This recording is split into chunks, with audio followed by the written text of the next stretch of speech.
Kamusta mga ka-rides? So mag-year end camping tayo. Andito tayo ngayon sa River Ranch campsite. Kasama natin si si Clyde. Bali mag-aano lang tayo, magka-camping tayo. At ito yung gagawin nating year end camping. Pero bago yan, gusto ko muna kayong batiin ng maligayang Pasko at manigong bagong taon sa inyo mga ka-rides. So ano muna, set up muna tayo para at least bago umulan or abutan ng gabi, naka-set up na tayo ng camping site natin. So let's go.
Yeah.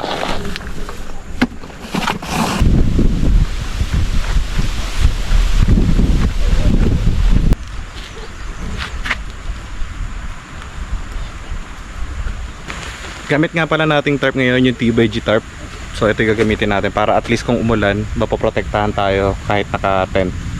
So sabit muna tayo.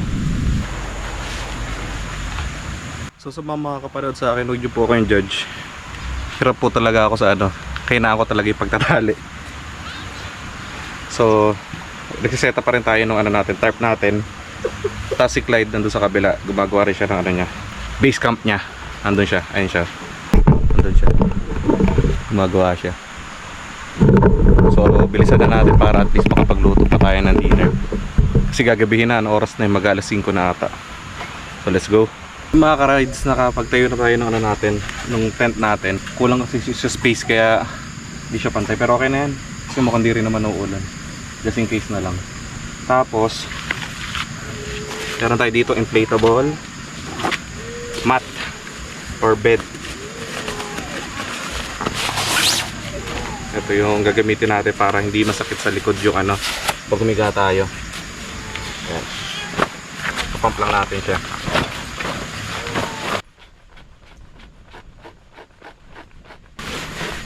So ayan, nanano natin, na inflate na natin siya. Ayan na siya.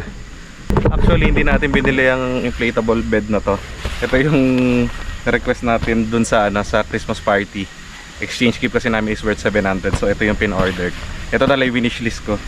So at least 'di ba, nagagamit ko. So shout out sa mga ka-team ko, Team ETA. Magagamit ko na siya, first time magagamit tong inflatable bed. Thank you. Kasyang kasya. Yun yung mga importanteng gamit, dito na natin lagay. Ito, bag natin. Dito na siya. Tapos ito, yung belt bag natin. Nandito kasi yung cellphone, tsaka mga gadgets. Puro mo natin sa dulo. So, dito tayo sa loob ng tent natin ngayon. Kinagandahan dun sa inflatable bed natin, meron na siya yung parang naka-built-in na ano, na parang unan. Ito siya. Kaya hindi na natin kailangan ng unan. Subukan natin miga. You know, hindi mo na mararamdaman na ano. Ayan, komportable. Lamig. Pagod ah. Hindi mo mararamdaman na yung mga bato sa likod mo kasi nga inflatable siya, malambot. And yun nga, meron naman tayong may mat naman tayo ng nilatag din. So pahinga muna konti, then after that luto na tayo. So set up na natin yung ihawan natin. Bali baka ano, hindi na lang mag-rice kasi nga medyo busog pa ako. Kumain kasi kami kanina ni Clyde bago kami pumunta dito sa River Ranch. So iihawin na lang natin yung ano, yung manok kasi malaki naman yun, dalawang quarter leg yun. So mamaya pag naluto natin, bigyan natin si Clyde. Yun nga pala, medyo marami ring tao ngayon, marami rin nagka-camp. Hinaan lang natin para di tayo makaabala. So tara, luto muna tayo.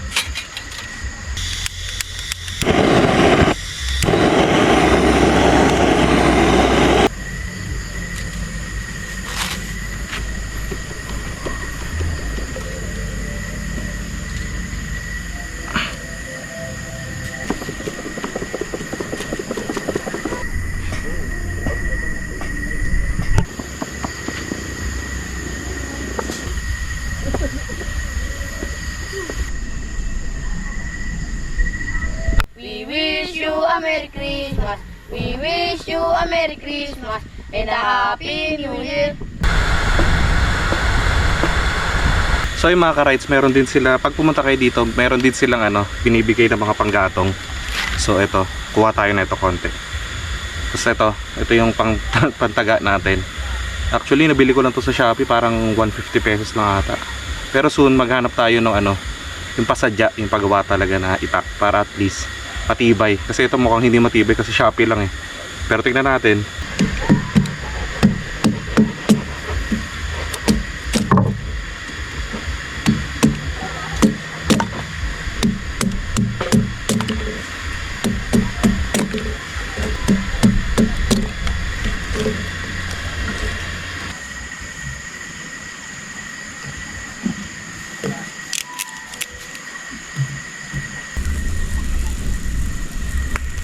So yung mga ka-rides, after ilang oras nakapag-ihaw na tayo. Oras natin alas 8 na. So yun, naihaw ko na, tapos binigyan na natin si Clyde ng isang inihaw. Di na ako magkakanin kasi rin, sakit din kasi nangiping ko. Kaya papak lang tayo ng manok. Tapos bukas ang balak ko, mag-aano na lang ako, tawag dito, maglalaga na lang ako ng saging na saba. Yun yung almusal natin. So kahit tayo mga ka-rides, ito yung inihaw ko. Lord. Nasa muna.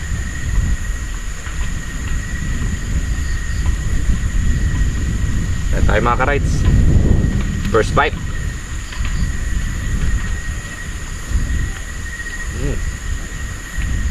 Bro, kain! Yeah.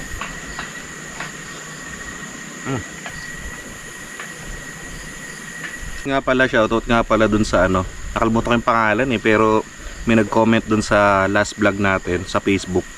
May nag-comment na simpleng pagsaing lang daw eh hindi ko magawa. Tapos parang hindi ko lang, parang sinabihan niya akong bobo, parang gano'n. Sinabihan ko na, nag-sorry na lang ako. Kasi nga first time ko magsaing sa ano, magsaing sa uling, hindi ko natansya. Kaya pasensya naman. Tsaka hindi naman tayo yung tulad niya pagka-camping ng ganito.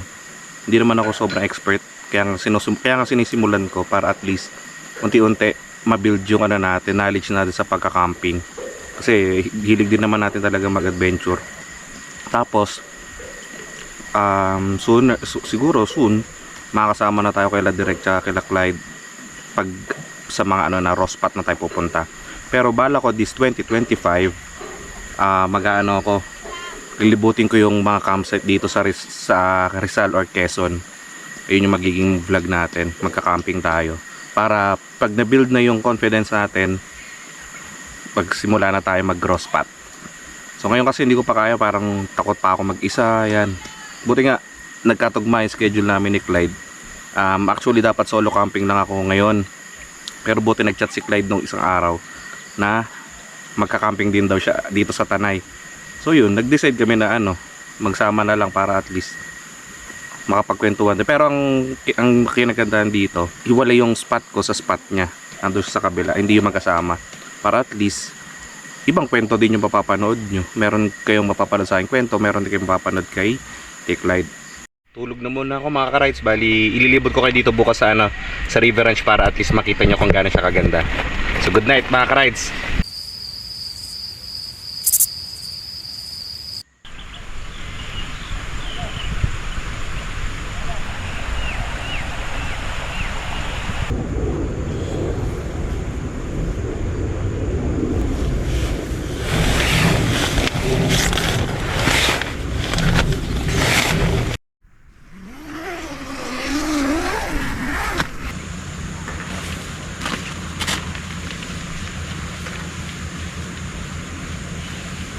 Morning mga ka-rides. Bali, oras natin is 8 AM. So, sarap ng tulog natin sa ano, dito sa tent. Ito yung spot natin ayan. Tapos yung spot ni Clyde nandun. Ayan siya. So, ang gagawin natin ngayon is kukuha ko ng tubig. Tapos, maglalaga tayo ng saging na sabat saka kape. So, tara, para makakain tayo ng breakfast.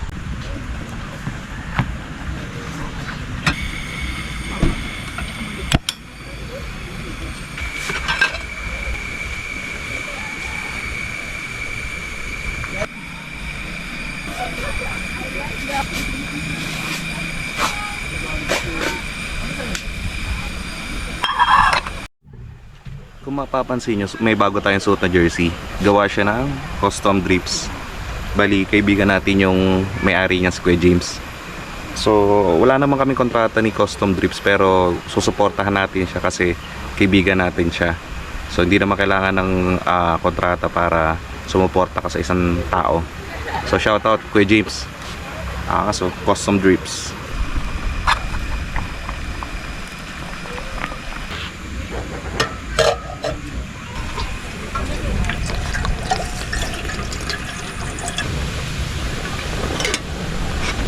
Buti na lang pala, Friday tayo pumunta dito ni Clyde. Kasi ngayon, Saturday ngayon, so ang dami nang dumarating na ano, mga balak mag-camp. So yun, medyo marami ng tao.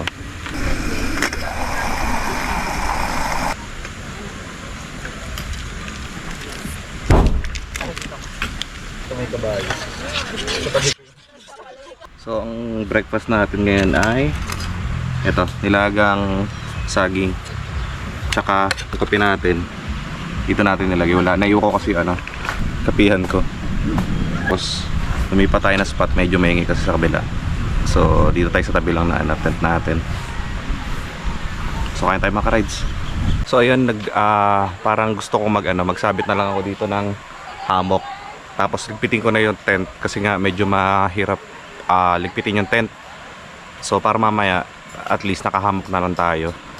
So set up muna natin. Ito yung hammock natin by Shed Culture. Ito yung lagi natin gamit-gamit.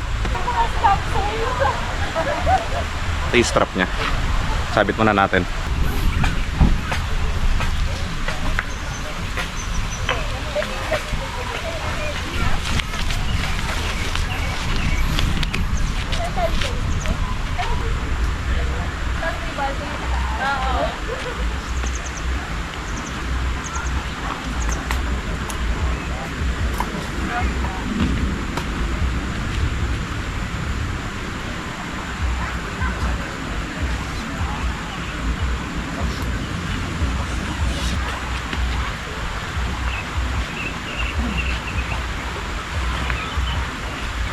Yun.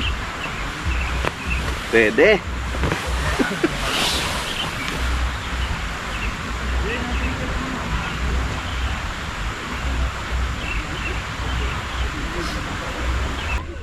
Ali.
So yung mga ka-rides, nandito tayo sa ilog, yung katabi ng ilog na spot natin. Maligo muna tayo para bago kami umalis ni Clyde, fresh kami. Check natin. Ilog check. Lamig. Dito tayo. Woo! Lamig. Sarap.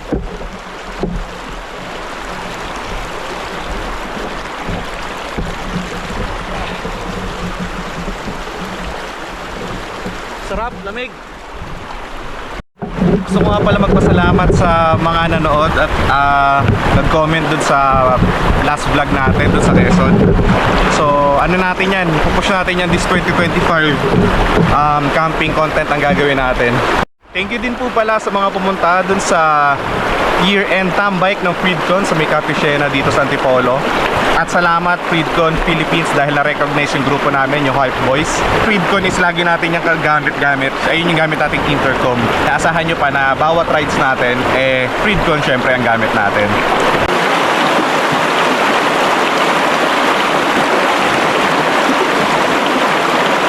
So yung mga ka-rides, ayan yung mga ano, bagong dating na mga campers. Meron pa dito sa likod natin, ayan. Dami ng tao kasi nga sa ano, weekend. So ayan. Bali nakaligo na rin tayo, nakapagbanlaw na. So liligpitin na rin natin itong hammock. Nga pala, suot natin yung jersey ni Clyde. Ayan yung ano, jersey niya. Ayan. So, tara, ano na muna, giyak muna tayo.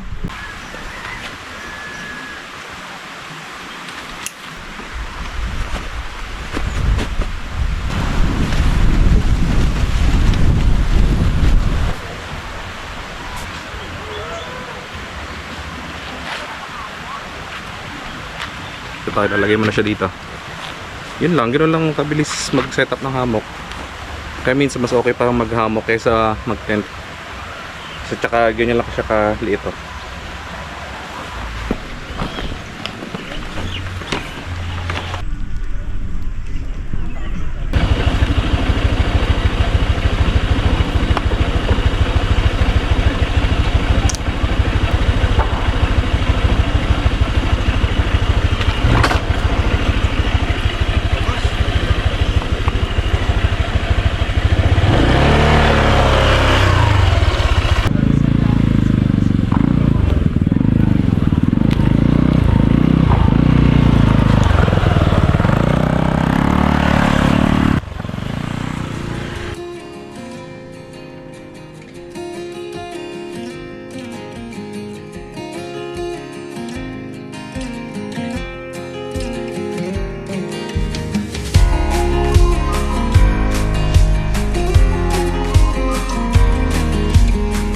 Dito ko natatapusin yung vlog mga ka-rides. So salamat kung nakaabot ka sa part na to.